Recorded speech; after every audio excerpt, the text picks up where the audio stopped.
to just introduce my beautiful wife, Diana. She's going to be joining us on this episode, telling her version of how we met. But first, I just want to say a few things and kind of pick up where I left off. We were I was in Fresno, and the welcome there was kind of wearing out. Of course, I was homeless. So I figured, well, maybe I'll go up and visit where I went to high school in a little town called Visalia, California. It's about 50 miles south of Fresno. So I took off on up there. And so when I got there, I thought, well, I think I'll go see my baby sister, Penny, and see what's up there, hang out, and then go from there, whatever. I just always travel from here to there. So thank God for little sisters. Thank God for family. But I was so prideful, I didn't want to hang around anywhere. I just kept moving and looking for a way to get high, alcohol, drugs, whatever.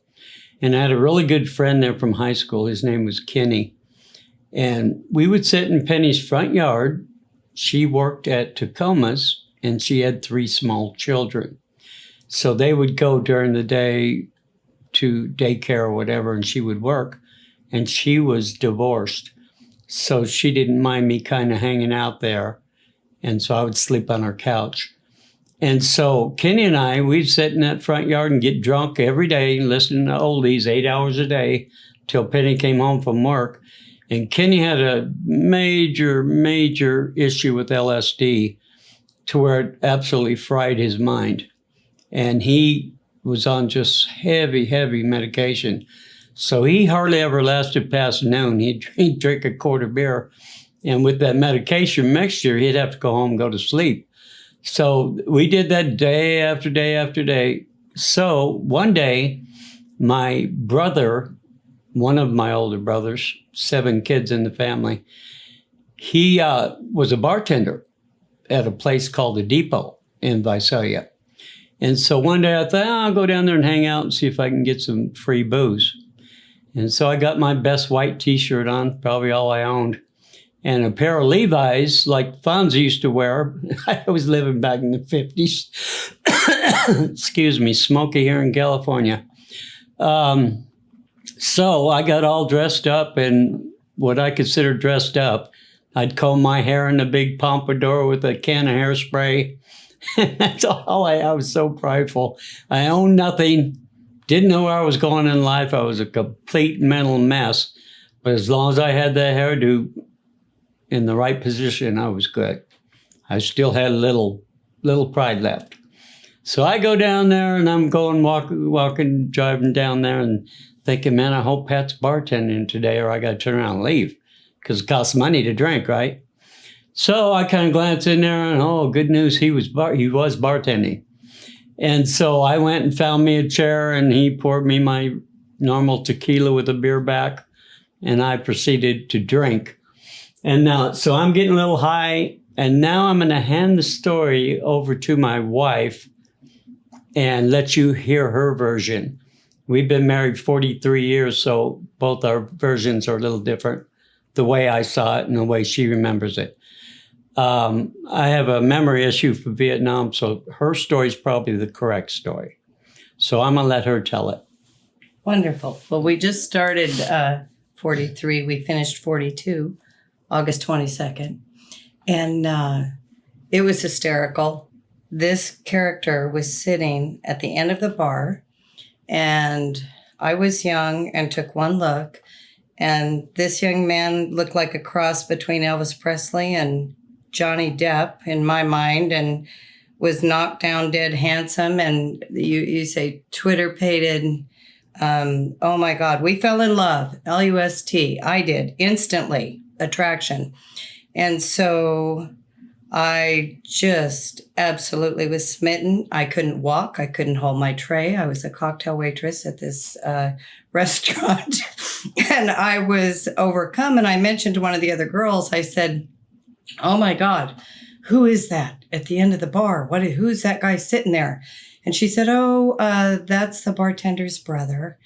And I was like, oh my goodness. So I was just going about doing my business, and Dennis continued to drink. I continued to serve people.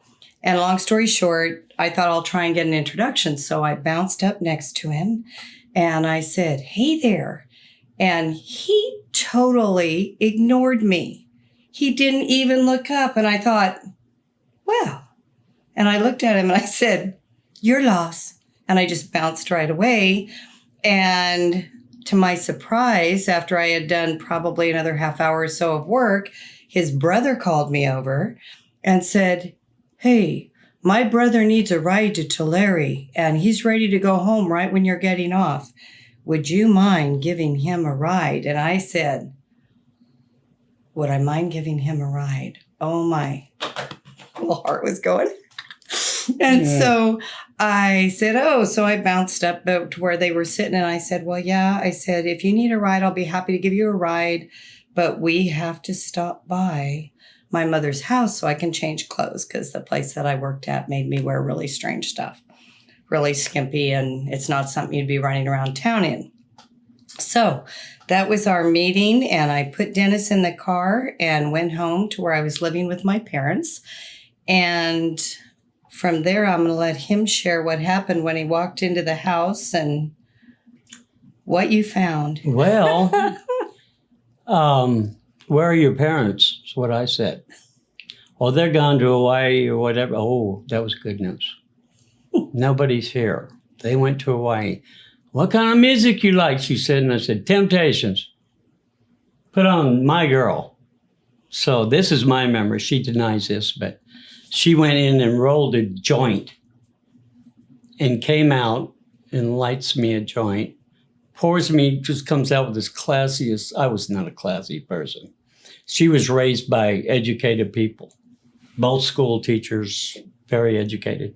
I wasn't used to a classy $10 wine glass. She give me the bottle. She comes up and pours me a glass of, I said, what kind of classy place have I landed in there? Lights me up a joint. I'm going to crank these Temptations. Okay, that's okay. She's in there changing clothes, right? And so, man, I cranked the Temptations and hitting on that wine. That joint's kind of hitting a little bit. And I'm going, dang, this is awesome. And right in front of her, I'm going to say this after 42 years of marriage, she looked good. I mean, that was good weed. Good wine. She looked better than she did at the bar there. So, man, I'm going, dang. And I wasn't one that liked to dance much. So she comes out, would you like to dance? I thought, dance? And I said, well, okay. And there was a slow temp song on. So we start strolling and dancing. I'm high as a freaking kite. And so what happened from there, I know I have grandkids that are going to be watching this. So we fell in love. Oh, man. I was something back then. You're still something. But anyway, we had a good night, and then I'll hand it back to her. From the time that we met, you and I were like inseparable, other than like a day or two.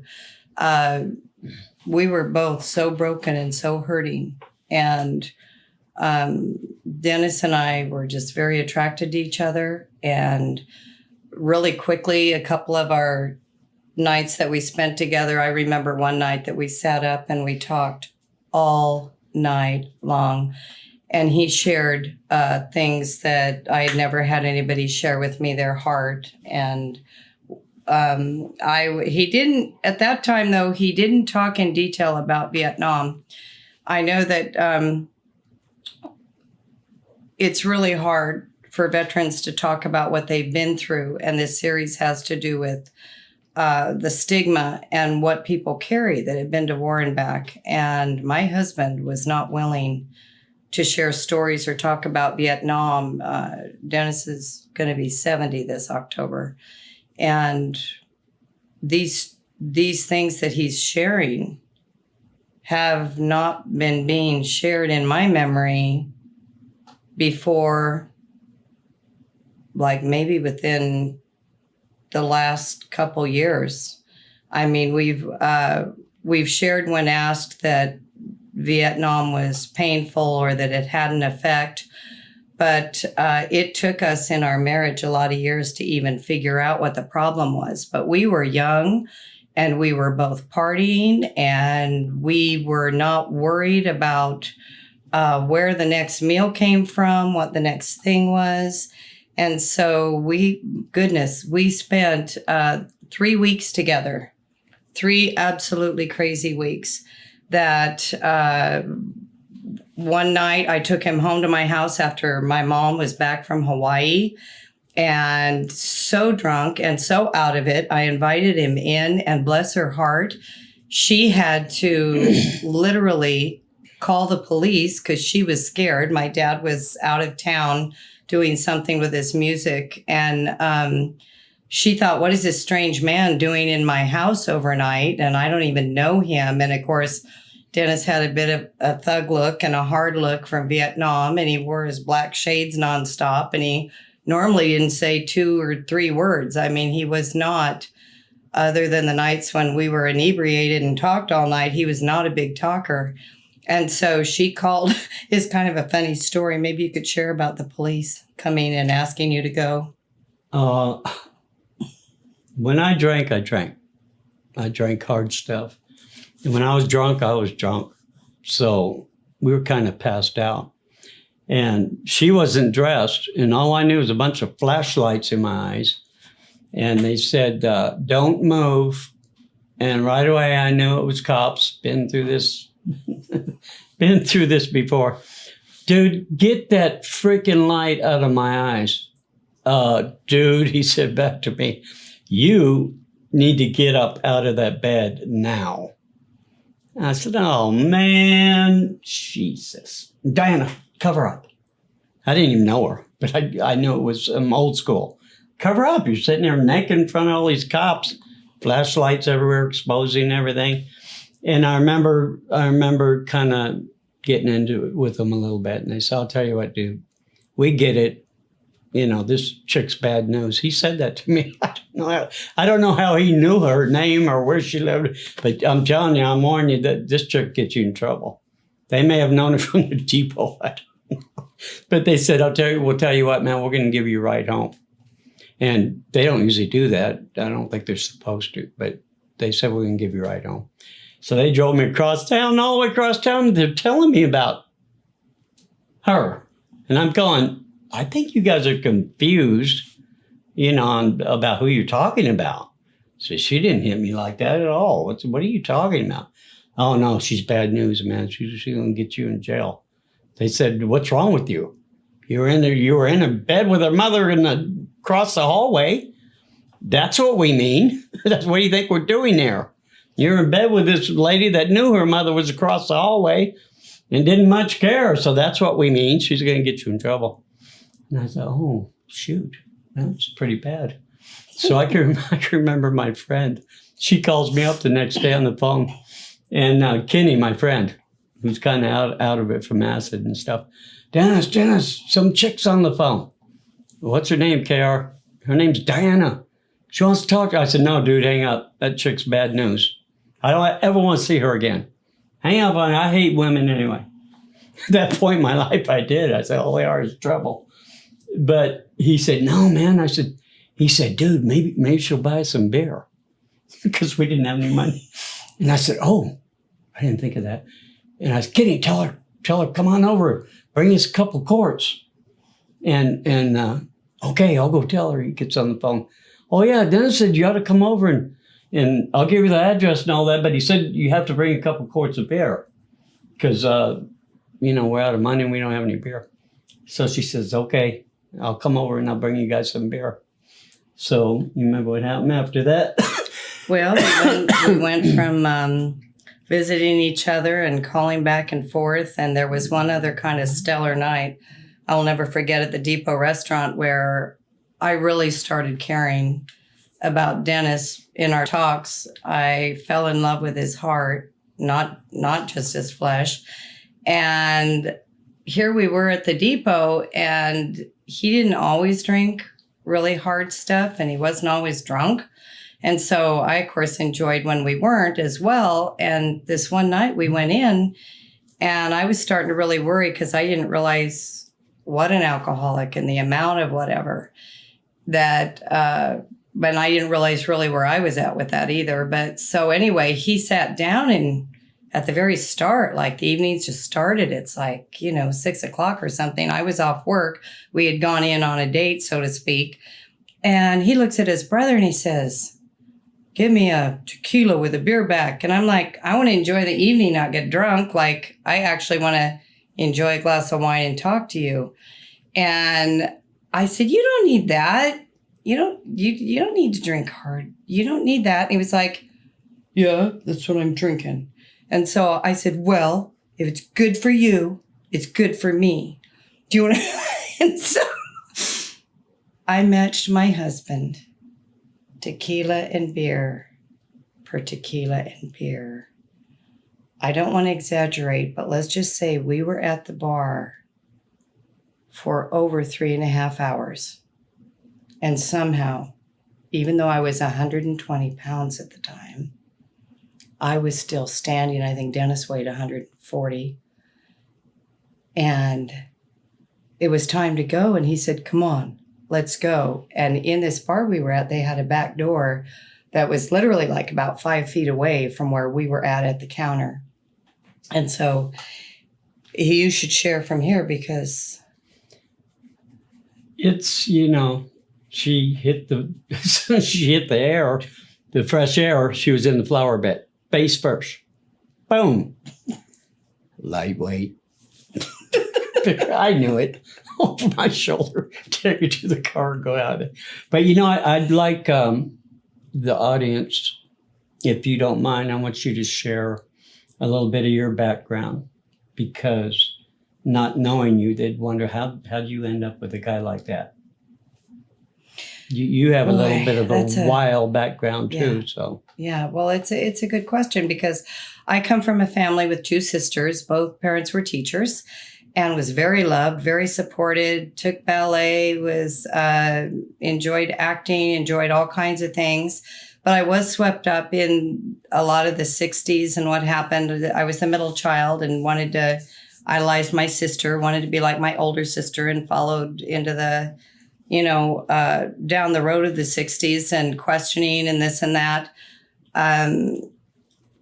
While Dennis was in Vietnam, I was sitting in at a few protests, and not against the men, but against what were they doing there. I never despised or spit on or felt that anybody that was willing to protect me, there was something wrong with them. I didn't have a problem with that.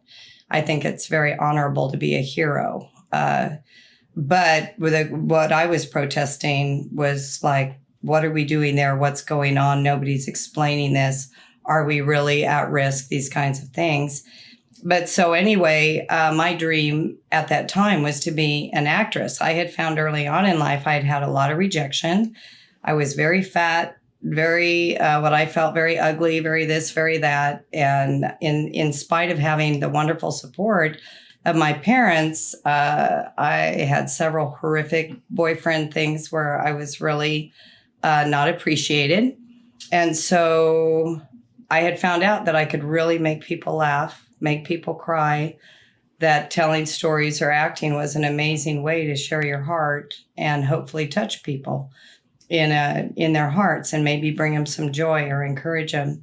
And so I had gone down to Los Angeles when I was around 21 and had gone down and worked for some catering services for the studios, and found kind of like it was my way of finding out the backside of the Hollywood celebrity industry and all that. We were actually allowed to, because I worked for a catering service that worked 20 hours a day. I was allowed to speak to big name actors and stuff where the the supporting people weren't allowed to even talk to him per the SAG rules or whatever. But I was actually able to meet people, see what they were about. You know, you think somebody's a celebrity or you a movie star or something, and you think they're up here or special. It's like I saw him at 4:30 in the morning using what we called the honey wagon, which was where they would go use the toilet.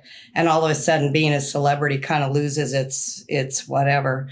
But so anyway, I had spent a few years down there that had been just absolutely crazy, finding myself as a young girl, and had come home still doing drugs, still doing alcohol, wondering what life was about. And so that's where when Dennis and I met, I had come out of that kind of a situation and that background.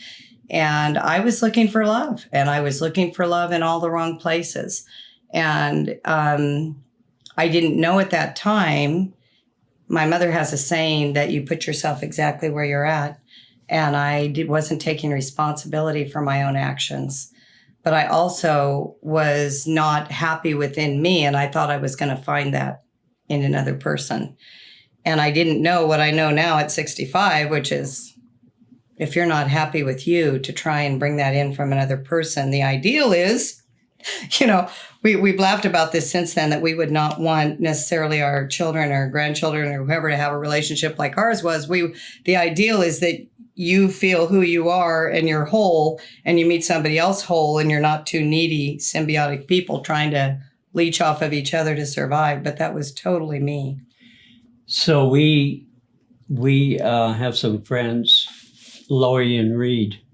Reed owned the travel lodge in our city, and he knew he had nowhere to live. I had a job. I was a cook, and Diana had a job as a waitress, but we were visiting with them about life things. They were older, and they said we could stay in the motel for no cost. So we started staying there, and one day I got frisky, and she said to me, if I'm good enough to fool around with, I'm good enough to marry. And what? She says, no fooling around, no more. If you love me, you will marry me, type of thing. And I went, that's no problem. That's where you do that at. And she said, well, we can go to Reno. Dude, let's go. I'll borrow some money from my sister in her car, and we'll go to Reno.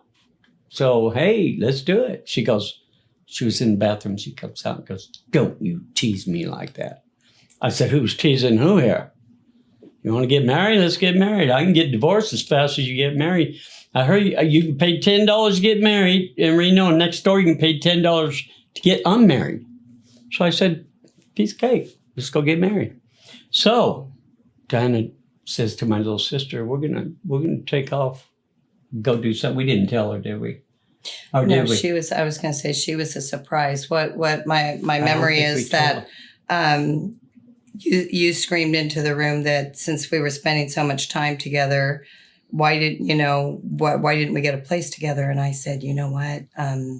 You can't have the milk without the cow. If I love you enough to live with you, and we've been together nonstop for all these weeks, I know I love you.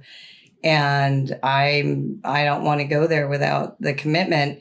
And you said, well, let's get married. And I was like, this isn't funny. Like, I actually think marriage is important. I don't. And so I came running in and said, yes, and all that. And we ended up, oh my gosh, I called my mom. We borrowed my father's car to get married. He was back down in Los Angeles. You borrowed his shirt. His shoes and his shirt. You got a shirt from my dad and shoes from my dad, and you went and borrowed a pair of size 28 Angel Flights. Anybody from that age? A pair of size 28 Angel Flights to get married in. And Dennis had $60 from his cook job at the Chenoweth House. And then I had cashed a check for something. And then we went to Sister Penny's. And I said, do you mind if we borrow $60 until payday? We think we want to take a little vacation. And she had to think we were nuts. We were You know, nuts. we- What do you mean? Yeah, we were like not even thinking, like it was crazy. Still nuts. So we decided we were going to elope, and I will never forget when I talked to my mom and she said, yes, we could use the car and this and that. And you've got to think now, oh my God, how scary is that? Yeah, this is who you want your daughter to marry, a guy where he borrows your clothes, he borrows the car. They don't have any money. My dad called in while I was there gathering stuff together to do this runaway elopement. And that's when you asked him, can I have your daughter or something? What did you, the conversation? It was I said, very "Can I brief. borrow your car?" Yeah. It's like, it wasn't exactly the traditional, can I have your approval type thing. And so I remember right before we drove away, my mother looking at me and saying, are you sure? And I said, yeah, I am sure. But so we drove up towards Reno, and it was so late in the day by the time we got we must have been in Truckee or something, because when we were like about an hour away or 35, 40 minutes away, Dennis was getting really exhausted, really scared. And we decided to stop and go to a motel for the night. And when we woke up the next morning, he starts telling me what every little girl that wanted a Cinderella wedding was prepared to hear. I don't know. I can't promise you that I even love you, because I don't love myself. And I'm a mess. And I'm like, oh, this is bad. This is not what I wanted to hear. But all I can tell you is deep in my heart, I was madly now in love at so many things I saw in you that were past the surface. And I just knew that I knew I was supposed to be there. And I'm telling you, I know it makes no sense, because most women would have said, hey, I want somebody that's absolutely adoring me and this and that. But the one thing I loved when I met my husband is that from the day we met, this is probably the most honest man to a fault I've ever met in my life. You could clean house and do 50 right things in the house. And with his keen insight, he'll walk in and see the one thing that's left undone and go, why didn't you do this? It's like, you asked. Like, I just did 50 other things. It's like, why don't you see anything that's done? You see the one that's not, or whatever. I mean, the one thing, but I fell in love with, he was honest. And I remember telling him that morning, I said, well, don't do anything you don't want to do. If you want to turn around and go back home. And that's when he said, you're famous. Well, I think I can get out of it as easily as I can get into it. Plus, I said, "Get me a quart of beer." You did not till after we were absolutely married. said, "Get me." Nosy. You did. I tried to get lost on the way there. I drank a quart of beer, and somehow That's not my memory. we ended up there. Well, anyway, And then that's a whole funny story. it is. Yeah. I think it's time for the wedding. Like, Yeah. it was hysterical. You tell that. We stopped to use a restroom on the way into Reno that next morning. And on the back of the commode, there was this cute little holder that said the Starlight Wedding Chapel. And it had coupons for a gift if you got married, $5 off the ceremony, free gambling money at a casino next door, and a bottle of champagne. And so, and I think the service was like, yeah, 20. I had your dad's shirt on, I think. Well, we had our clothes. I think it was $20 for the service or something. But anyway, so we get into Reno, and the other thing that was big about this, knowing this guy was not sure he even wanted to follow through, and I was sure, was that the Starlight Wedding Chapel, which has now been removed in Reno, was directly across the street from where you had to go to the courthouse and get your little license for $10. But it was so crazy. We walked into there to get our license, and I remember Dennis said, oh, shoot, I left my wallet in the car. And she goes, don't worry about it. Just write your name down. And I'm like, oh my gosh. So we go to the Starlight Wedding Chapel, and I have my little coupons and my little stuff. And we went in the back to get dressed because they gave us a place to change clothes and get dressed. And I remember music going. little music in Yeah. the background. And I remember, Esquire, was it Esquire or Playboy or something? yes, do you remember? The guy who So I was went- going to marry us Yeah. was looking at The preacher. he was looking at the Enquirer. Hmm. He was looking at an Enquirer magazine and thought, this isn't exactly what I had pictured, right? Hmm. Because we had an experience where we both had like an amazing experience with God and with the Lord. And it's like, to us, it was serious about the marriage. But so this guy, everything about it, the set, it was like horrible. It looked like a set off of some grade D fake velvet. Yes, you feel Gross. the ring. Oh my gosh. They stood us up. They stood us up at the door to the chapel. And you had the woman that took the money, and then you had the preacher. And they stood us up, and you heard her stood us up there and said, okay, I'm going to play music. And when you hear the music, walk forward. And we hear this woman going, and her butt pops on the piano bench. And then we hear this dun, dun, dun. We were so nervous. We were already halfway down the aisle, right? And so the guy very discreetly who set the Enquirer down, he looks at Dennis and he says, do you have the rings? Dennis like, oh, shoot. Well, we wanted rings, but no. He goes, okay, just a minute. Come back. And we hear, and they escort us back out of the little chapel, and we walk up to this little case. They literally had wedding rings for $10. I think they were nickel plated. What was it? 10 carat?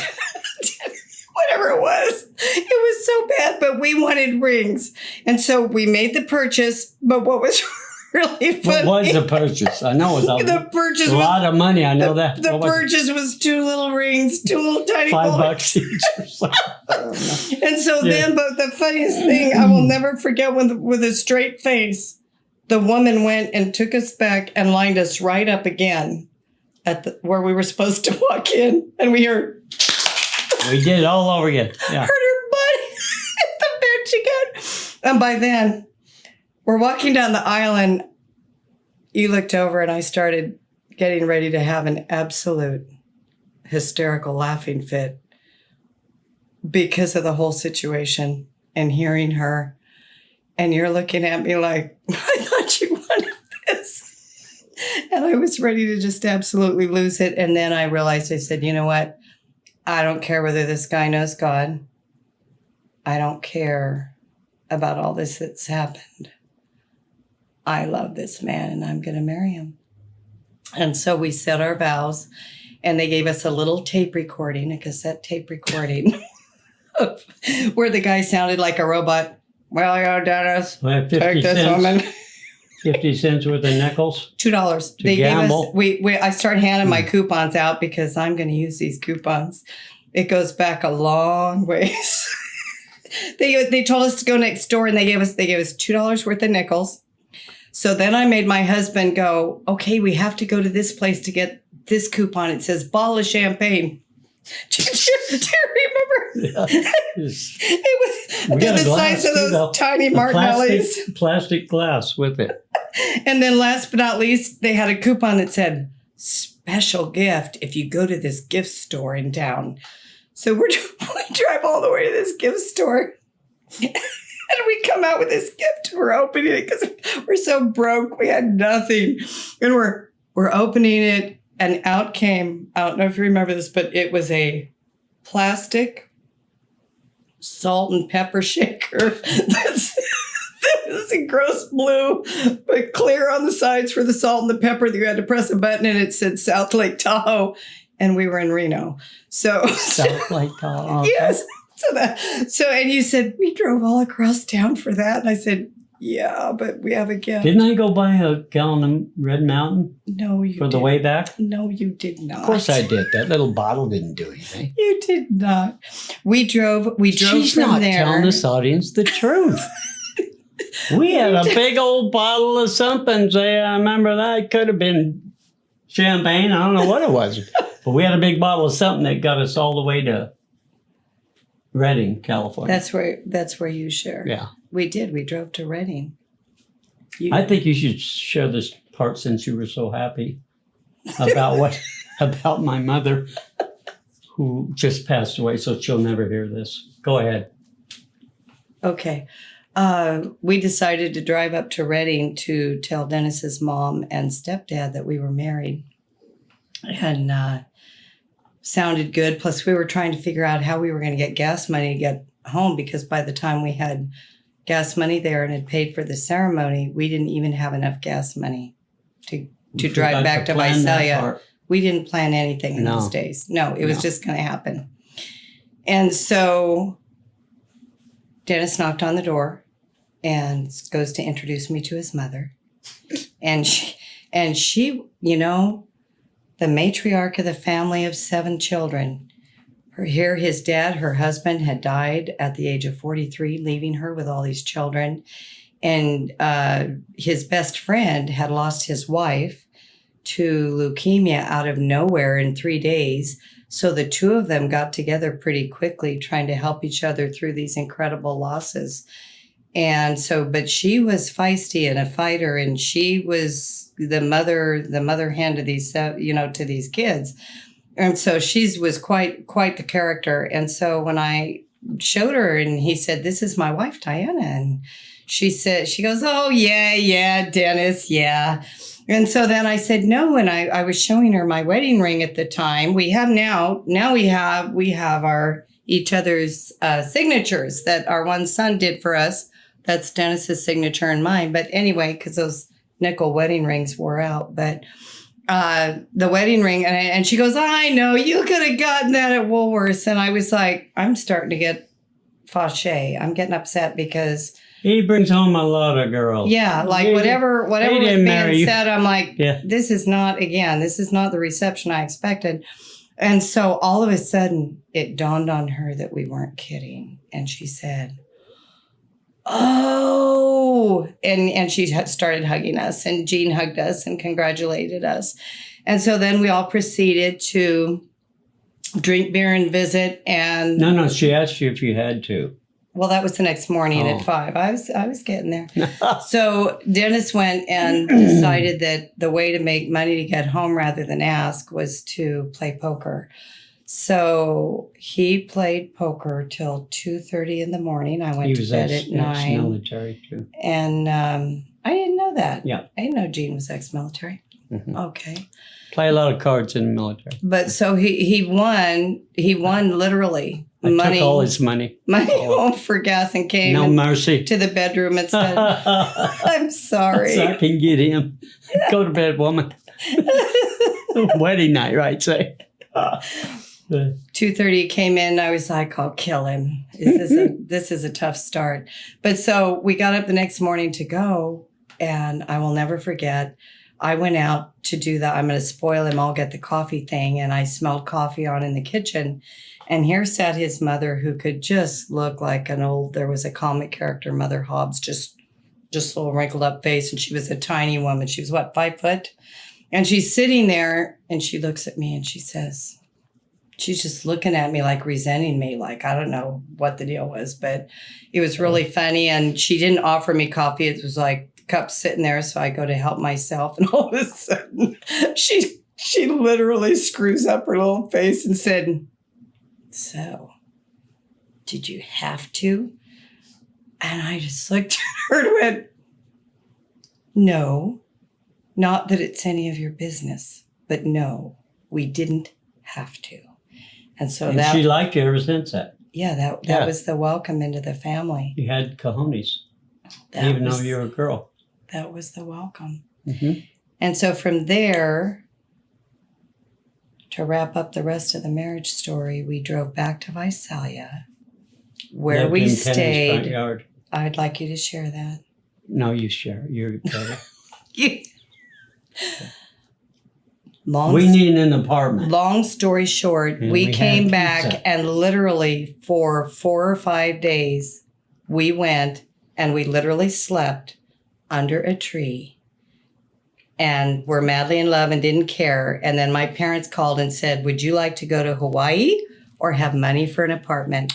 And the only time that I know of in our marriage, our early years, that we did anything that made sense is we took the money to get an apartment. Mm-hmm. And that was our wild We got love kicked story. out of that apartment We did. later, yes. We did. Young marriage, you know. That's another, so we got stuff to keep going, don't we? But we could wrap it up here.